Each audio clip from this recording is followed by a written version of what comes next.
Midnight, October the 4th, day 1 of invasion. While anti-satellite and tandem cyber strikes made American defenses completely impotent, especially when piling on electronic warfare capabilities blanking many local areas, as per Sino-Russian ground units possessing such systems.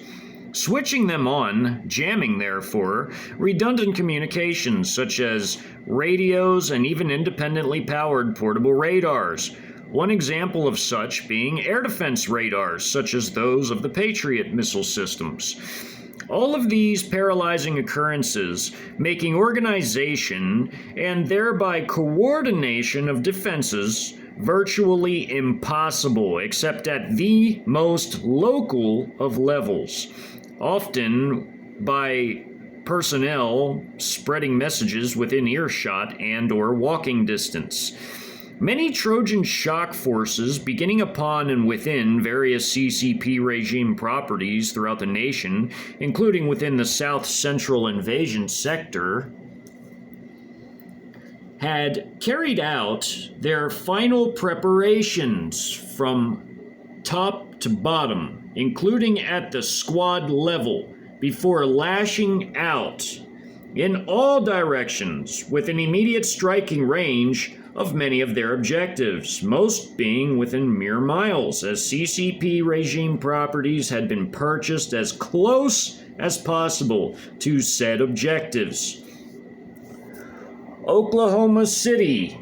was one of many major high-priority target zones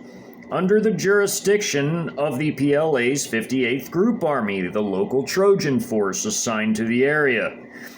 It being a sizable active-duty group army comprised of 6 total combined arms brigades, including one being a heavy combined arms brigade, and also a logistical brigade, a signals intelligence / electronic warfare regiment, and an aviation regiment. Although all of the artillery within these specific brigades were self-propelled howitzer systems, long-range rocket artillery fired by the A300 Battalion, part of the 77th Artillery Brigade of the PLA 77th Group Army, itself fighting against Shepherd and Fort Sill, was utilized in areas wherever and whenever requested by units of the 58th Group Army, as they were positioned in southern Oklahoma and they could hit targets not only in the Fort Sill battle, but because the A300 was the longest range rocket artillery system in the world, it could fire 187 miles as its max range, easily able to cover the entire Oklahoma City battle space, as well as Shepherd from where it was in southern Oklahoma, and even Dallas-Fort Worth. It was able to hit a whole wide range of areas with its 300-millimeter rockets, which were enormous and very potent and long-ranged. As all ground forces were allocated some kind of air support within their respective areas of operations, or AOs, or essentially their battle space, Oklahoma City was no exception. For Oklahoma City, one fighter squadron consisting of J-11s for air superiority was allocated. Also, one ground attack squadron for close air support, and also to hit pre-designated targets according to the original war plans. And lastly, 2 H-20 stealth bombers from one H-20 squadron, which was a brand new Chinese heavy bomber. It could carry almost 3 times the payload of what the H-6K could carry, and the H-6K could carry an enormous payload. The H-20 being able to carry almost 90,000 pounds of munitions, while the H-6K could carry about 34,000. The H-20 had a range advantage as well, with having a 5,300 mile range without mid-air refueling. And these bombers, the 2 H-20s, came from this bomber squadron as it got deeper inland, it fanned out to hit different targets throughout northern Texas and southern Oklahoma, with one bomber going even further into Kansas. There was also 2 H-6K heavy strategic bombers from the H-6K squadron in this area as well, peeling off in a similar manner to the bomber that peeled off to handle the battle at Shepherd Air Base while the others went to Fort Sill. The same things were occurring with these bomber squadrons, them breaking up and taking different targets, with 2 continuing on to hit Tinker Air Base and 2 of the stealth bombers doing the same in the Oklahoma battle, with the other 4 bombers of each squadron going their own ways and hitting their own targets.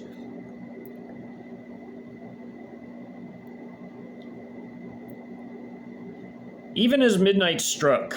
Chinese forces were beginning to leave their jumping-off points on various CCP properties and rapidly, albeit cautiously, moved to strike their targets. Opposing them was a single Oklahoma National Guard unit, mobilized during the international hostilities, which included pre-scheduled Sino-Russian naval drills off both American coasts, which spurred America to take actions to prepare. However, even reserve and guard mobilizations were relatively slow and arduous as a process, with some states conducting this process much faster than did others. This led to states averaging overall between 40 and 60% of mobilized guard and reserve forces, as some mobilized less or more, which created that average. Air Force personnel at Tinker Air Force Base, besides the Oklahoma National Guard's 45th Infantry Brigade Combat Team,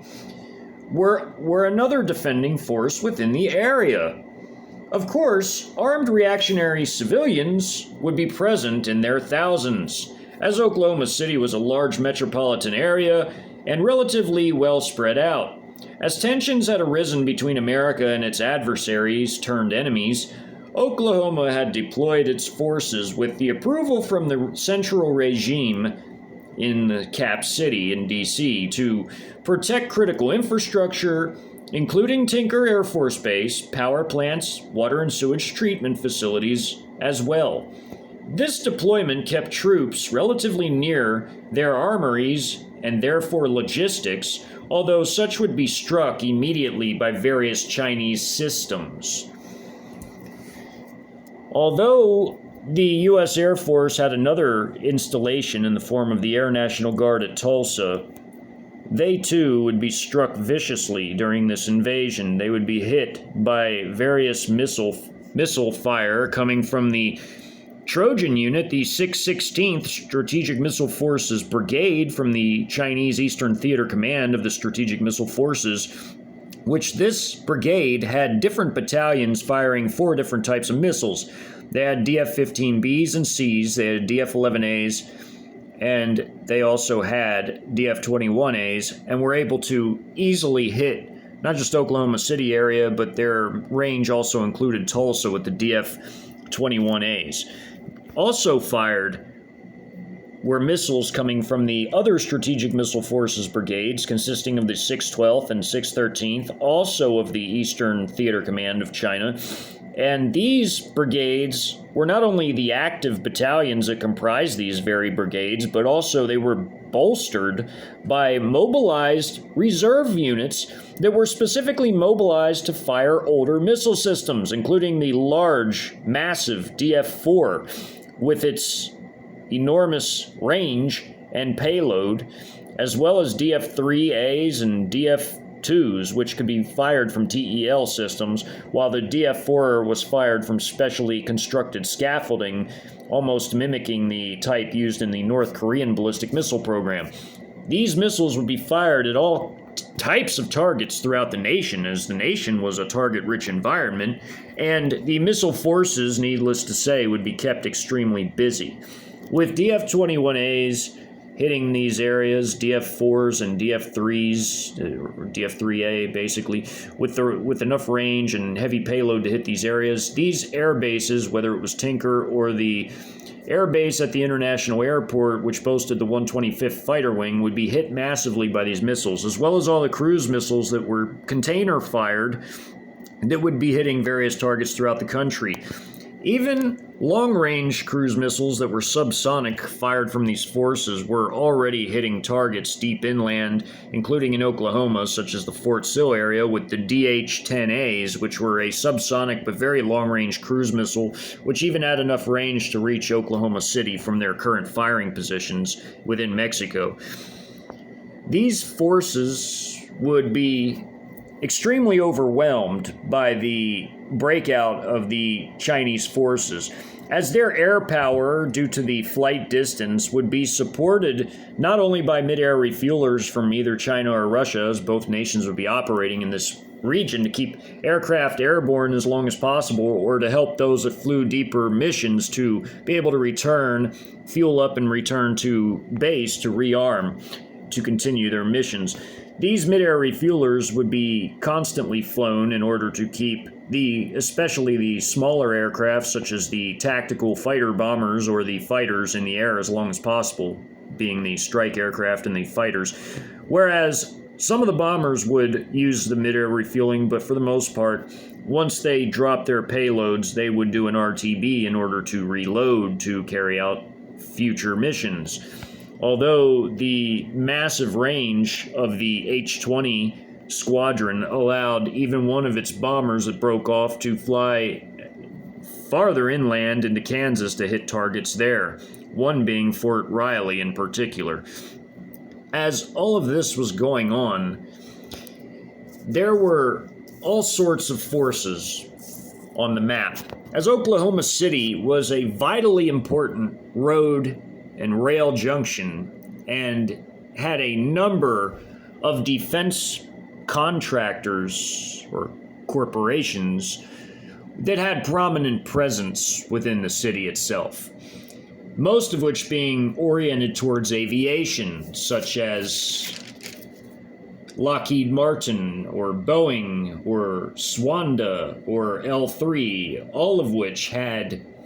offices and facilities within this area. There had even been a General Motors plant that was turned into an aviation maintenance and parts plant with a consortium of different corporations, defense contractors working within it as an annex of the Tinker Air Force Base. The Tinker Air Force Base in particular was the main air logistics base throughout the country. It was the preeminent one, with others like Warner Robins and even Ogden and the Hill Air Force Base taking a back seat to Tinker, as Tinker was able to service some of America's largest aircraft, whether they were heavy strategic bombers such as the B-1Bs, which some of them would be here undergoing maintenance at the time of the invasion, or the B-52 Stratofortress, while there was a wing as the tenant unit that operated E-3s, the AWACS aircraft, and there were also mid-air refuelers like the KC-135s here, among other aircraft. All of these would be, needless to say, the absolute first targets in this invasion, as the city of Oklahoma City was not just a massive target in terms of a military value in the form of the installation and the guard armories that were spread throughout the city, as well as the defense contracting plants, the defense industries in the city. It was a major road and rail hub, and needless to say, the roads needed to be secured as fast as possible, as External Prong 7 through 13, upon concluding their battle with National Guard on the border, would be advancing rapidly inland and was expected to be passing through Oklahoma City after passing through many others that were to be secured by the Trojan shock armies along the way, allowing for easy passage of the externals to become a rapid reinforcements deep in the country. Oklahoma City needed to be captured as quickly as possible. And As the air power was set to arrive by 1:40 a.m., this gave all of the ground units involved ample time not only to leave their CCP regime properties and move into position, which included even the aviation regiment pulling its helicopters out of prefab metal buildings built to disguise them and keep them hidden from the public on a large CCP ranch, but included others pulling all of their vehicles out of greenhouses, barns, secret underground locations, old warehouse buildings purchased, and more, and getting them on the road and moving straight to their objectives. Artillery fire would begin almost immediately. From 12:30 a.m. to 1:40, a very long, drawn-out artillery barrage hitting various targets would occur, with ground forces reaching a water treatment facility, engaging civilians there to clear the flanks before then beginning to surround the Tinker Air Force Base to prevent escape before armored forces would punch right through it and clear it after it's been heavily carpet munitioned by these H-20s and H-6Ks that would be dropping enormous payloads, not just on the Tinker Air Force Base, but on areas known to have defense plants, and A-300 rockets would also be called in, some on civilian targets, as civilians would be trying to put up resistance, especially around key road junctions, which could not be permitted whatsoever at all by these Trojans, as that was a vital objective of theirs, to keep the roads cleared. They also had to go for their military targets immediately as well. And although similar to what occurred in the Shepherd Air Base battle, the 1st of the 179th Infantry Regiment here, this battalion, was to reinforce the security on Tinker Air Base, similar to what the TRADOC forces from Fort Sill did for Shepherd, but they would end up being surrounded and destroyed, leaving Chinese forces to capture a power plant after completely securing the air base. Moreover, other areas that the National Guard had been sent to secure and protect would also be targeted, such as additional water treatment plants and power plants even. And many of these guard units, because the attack was so sudden and the communications cut off completely, had no idea what was going on, even within the first half hour until the artillery began. And that was what really let them become aware that there was something major going on, and it wasn't a small pinprick attack that they had been briefed about being possible. This was a massive nationwide invasion, as the PLA switched on its electronic warfare assets, utilized by its electronic warfare battalion within the 58th Signals, to completely shut down all radio communications and radars, including the civilian radars like at the Will Rogers International Airport, and completely left America in the dark, literally and proverbially, as this was just after midnight and all of the city's lights were out. The grid was out, internet was out, telecom was out, no satellite phones, no GPS, no nothing. All of that was gone, and America's military satellites were the first to go as Dongnan 2s and 3s and S-500s and other systems crashed into these satellites and completely obliterated them, as more salvos of these missiles were fired, as all American satellites had been tracked, including commercial satellites, because commercial satellites likewise needed to be destroyed so the U.S. military couldn't piggyback off of them. Therefore, the Chinese war planners and Russian war planners had planned exactly how many anti-satellite missiles they would need to accomplish this task, and the entire task was completed within 4 salvos, knocking down thousands of satellites, including the much vaunted Starlink system. As CCP properties could operate drones off of primitive runways that they had made with simple dirt, they had taken off some WZ-8 stealth drones from local CCP regime properties. These were high-altitude stealth recon drones to monitor the battlefield, being flown out of the same CCP property that the aviation regiment was operating out of, right here, right outside of city limits, on a large ranch property with massive prefab steel buildings to conceal the helicopters. Of course, now was the day they were brought out and finally used against the very people they had been concealed from. This battle would involve thousands of defenders against many thousands of invaders, as the wise among the civilians that were armed tried to get out of the city as quick as possible while they even had the time to. As for the others,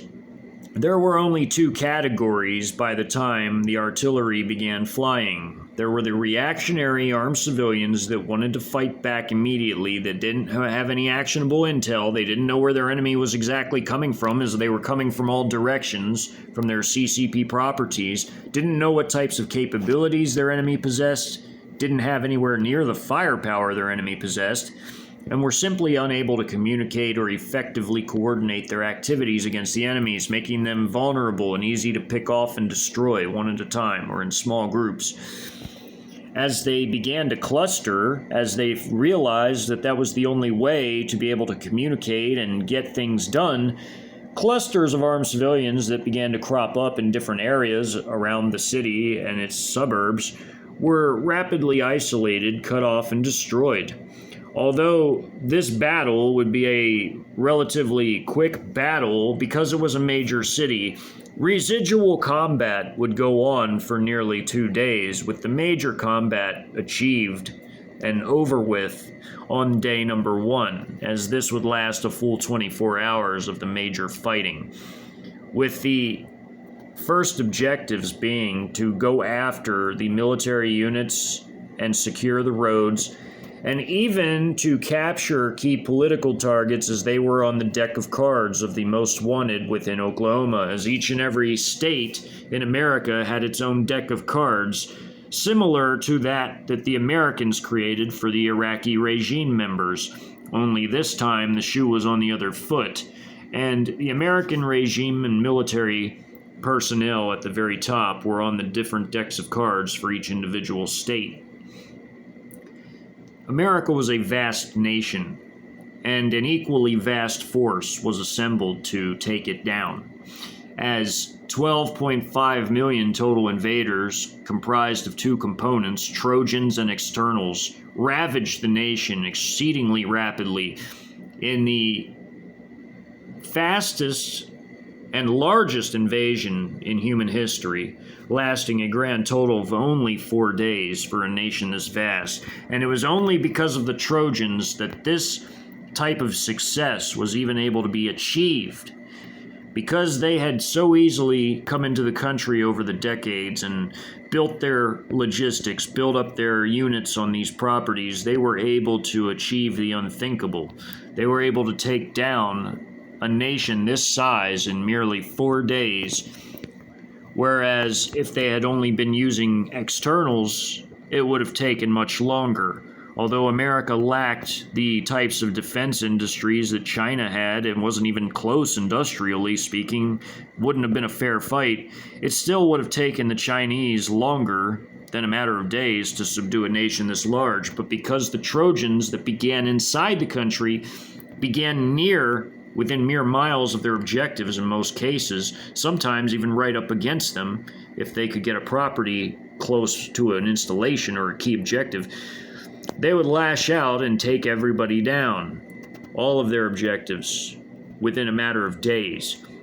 And the only reason it even took 4 days is because of the level of resistance, those trying to resist. With most of the nation completely secure within the first 2 days, with the last 2 days essentially being a giant mopping up operation as these forces would continue to fan out as they would achieve their main objectives, and they would spread out to tertiary areas and establish their control. Especially viciously brutal, fanatical People's Armed Police forces that would completely cleanse whole areas in what they called pacification operations,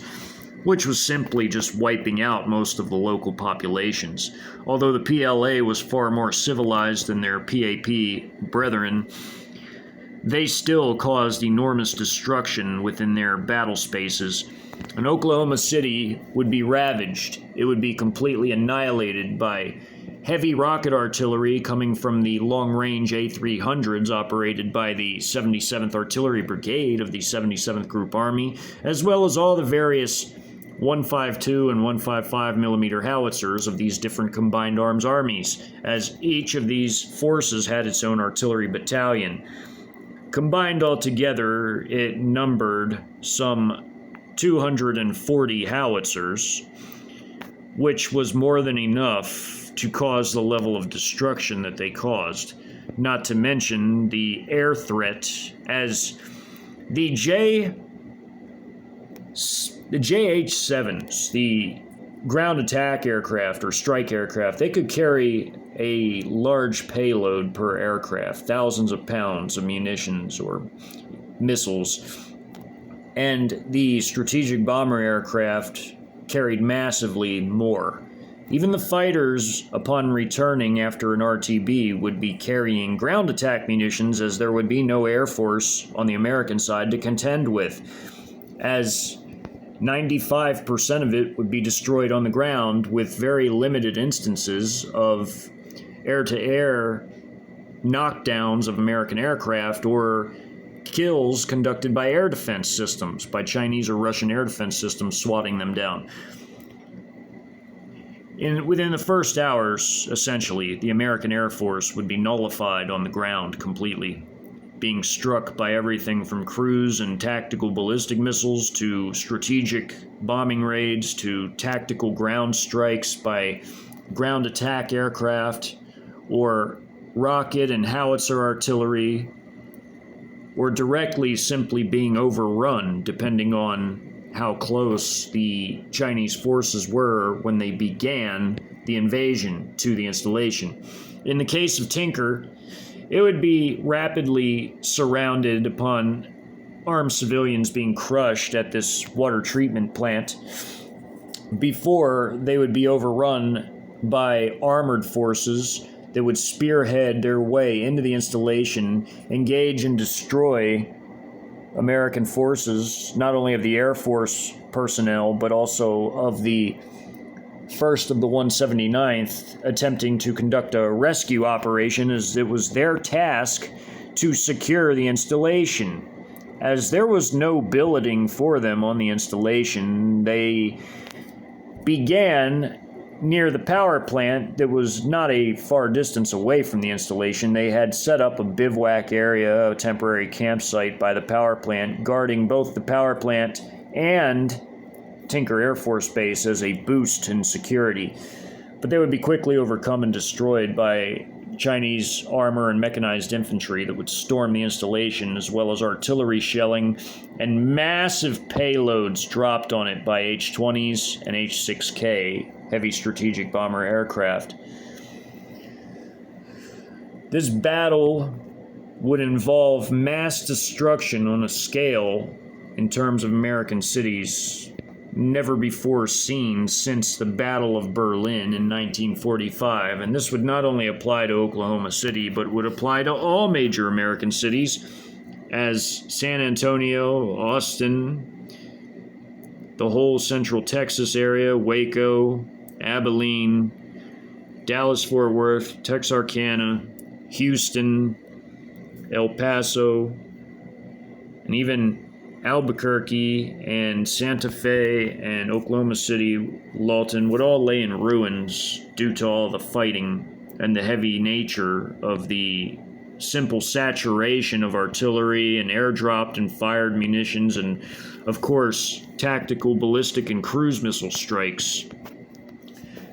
which they themselves caused a level of damage that was before unfathomable to most. Due to the sheer numbers of them fired, they added their own weight to the massive onslaught that was now occurring throughout the nation as externals rapidly smashed their way into the country, beach landed, while the Trojans broke out of their properties and went for all their objectives before spreading out even further by the second, third, and fourth days of the invasion, covering tertiary areas. This also included the 58th PLA Group Army being relieved by day 2 of the battle, which would conclude the battle, and being relieved by a peeling off Group Army from Group Armies 7 through 13. The 10th PLA Group Army that was already in combat in Laredo would relieve the 58th to go and secure Tulsa by day 2, as the air base at Tulsa International Airport for the Air Guards 125th Fighter Wing will have already been destroyed by air attack and ballistic and tactical ballistic and cruise missiles, leaving the forces to essentially go in and mop up. With the 10th peeling off, having already conducted combat at Laredo, it was given a break by essentially taking over an already captured city to allow the 58th to continue fighting, while the rest would travel north up I-35 and into Kansas, their final destination, meeting group armies and combined arms armies of Russia coming down from the north from Canada that would likewise also fan out as they reached the middle of the country, this occurring by day 2, with day 3s and 4s being the mop-up once again. At this battle, critical infrastructure such as the international airport, regional airports, the power plants, these guard armories, which would be hit heavily by missile strikes, also air strikes, also power plant, guard armory, also the political targets such as the state cap and offices. There would be key personnel that would be swept up in a special operations mission into the downtown area, including local political forces such as the mayor and others. There would even be attempts by some of the armed civilians to try and set up refugee centers within the first hours of the invasion, only to fail and be overrun, as they would be spotted by the Chinese ISR assets such as the high-altitude stealth recon drones, all the way down to the platoon and squad level quadcopter recon drones that would do 360 scouting around an entire unit and do their recon job for them, making it easy for the artificial intelligence processing system to constantly not only update the combat data links in every vehicle and also on the PDAs carried by NCOs and officers, but would also advise the intelligence analysts on picking targets and writing reports, and would update all the systems in a matter of seconds, including the fluid battlefield situations, and advise commanders on how to better utilize their troops and resources to the maximum benefit. This artificial intelligence processing system also influenced certain weapons with AI controls, such as CH-901A loitering munitions, helping them to pick targets when set on AI targeting mode and not being used by the operator, which had that option, as many could be fired at a time, and controlling them via operator could be a tedious job, so often they were put on AI targeting mode with specific parameters for the targeting. The artificial intelligence system made friendly fire almost non-existent, as units constantly knew where the other was at, as all of their combat data links served as transponders.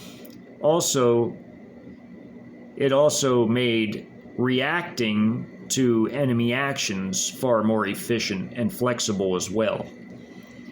The Americans had no response to any of this, as their military was tailored for fighting tiny counterinsurgency operations or small tin-pot dictators. It was a boutique military, and it was not a real fighting force in the sense of fighting a superpower like China, as China was the most powerful nation on Earth, bar none, hands down.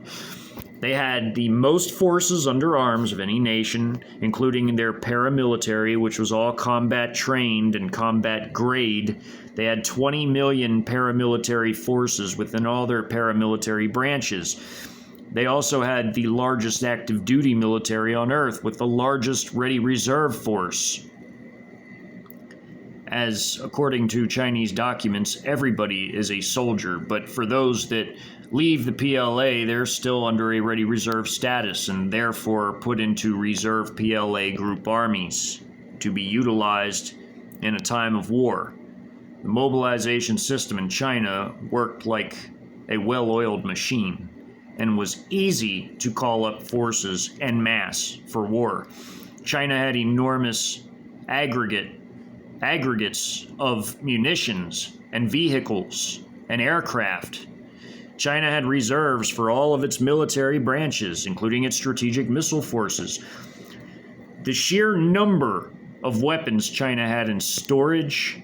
was a monstrosity. It was mammoth size, including giving China the largest tank force on the face of the earth. 23,100 main battle tanks and light tanks combined comprised that 23,100 number. It was even more than Russia had. China also had the largest fleet of armored fighting vehicles, APC, IFV, and also MRAPs. China had the most combat aircraft of any nation on Earth, including fighters, ground attack aircraft, and heavy strategic bombers combined. Although Russia had a bigger strategic bomber fleet when counting their reserve force of bombers, China still had more combat aircraft, as the sheer number of fighters and ground attack aircraft China possessed, combined with their large bomber fleet, was the biggest combat air fleet on Earth. Although they lacked the numbers of support aircraft, they were hurriedly catching up in this category. China had the world's largest strategic missile forces in terms of ballistic and cruise missiles on the face of the earth. And their navy was second to none, the largest, most technologically advanced navy in the world. Russia, too, was a major power to be reckoned with. Not China big, but they were very big in terms of their military. Russia had the second biggest combat air fleet in the world after China's, when combining strategic bombers, ground attack aircraft, and fighters. Russia had the second biggest military, the second biggest army, and they had the world's third biggest navy. And they also had a massive number of missiles, not as many as China, but they were definitely second in missiles. America, again, was a boutique military. It was designed for tiny, inconsequential conflicts where people could sit in relative comfort and call in a strike on a civilian vehicle harboring insurgents of some sort, or to patrol small villages, or not have to worry about massed artillery fire against them, where they could go out and set up their artillery and fire at will without having to worry about anybody firing back. They didn't have to worry about enemy air power in these small wars. They hadn't fought a real war, really, since World War II or Korea. Vietnam, although it was a counterinsurgency war for most of the conflict, had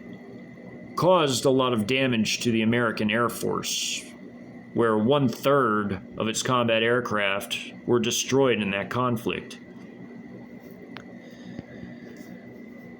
Since then, America hadn't really known any losses, but its military did not have a built-in drone doctrine like the Chinese or Russians, or robotic doctrines like the Chinese and Russians, which were now built in, fully integrated into their force structure. and the different dimensions by which America was being attacked, from air, from missiles, from ground forces, from Trojan ground forces, sea forces, air, all of it coming together with new weapons, new drones as well, new robotic forces, coming together to completely pulverize their military forces, who were not ready in any way, shape, or form for this type of warfare. This was not a game. This was real war. Real lives were being extinguished. And it was all due to an utter lack of preparedness and taking the national defense seriously. Not that America, in its current industrial shape that it was in, could realistically compete with China or even Russia, who had a massive defense industry of its own, easily the second biggest after China's. But America could have taken its defense more seriously and tried to stay out of entanglements while trying to build itself back up and rebuild its industry, but it did not take that path and therefore was destined to be destroyed and conquered, as it provoked many troubles that came back to it many times fold. Indeed, October 4th was a sad day for America when reality came knocking on its door with a thunderous punch, as Chinese and Russian, as well as smaller allies of theirs within their coalition, bashed and smashed and crushed and stomped their way across America, going up its major interstates, fanning out throughout the land, with the Trojans securing all of the key routes along the way of the externals, with the air power coming in as the lights went out, as the communications went down, and even the American aircraft that were airborne at the time were shot down en masse by over-the-horizon missiles such as the PLL-15, which was the most advanced air-to-air missile in the world. It was a Chinese missile. It had the longest range of any air-to-air missile in the world. Knocked these aircraft down with ease, as the aircraft weren't even aware that the Chinese were closing on them, with only one trying to get away and then being knocked down by a PL-12 missile, which, although wasn't a PL-15, which had the over 200-mile range, it had a 62-mile range and was plenty enough to swat down the last attempting to flee aircraft. America was not ready, and therefore it was being destroyed within 4 days. Oklahoma City, a major part of that, as it was again a key road and rail junction, and even its air landing strips had to be secured in order for Sino-Russian coalition aircraft, when the occupation was set to begin, to fly ample supplies and reinforcements into the area to establish forward operating bases and combat outposts to control the city. Occupation would begin when the formal American surrender would be broadcast. Due to there being no grid and no telecom, no power, the Chinese and the Russians would be broadcasting the surrender message both in their native languages, as they would dub it, and also in English, so that the conquered could hear their own Secretary of State announcing the surrender, as the other regime leadership would be in captivity by that time. Battle of Oklahoma City begins next video.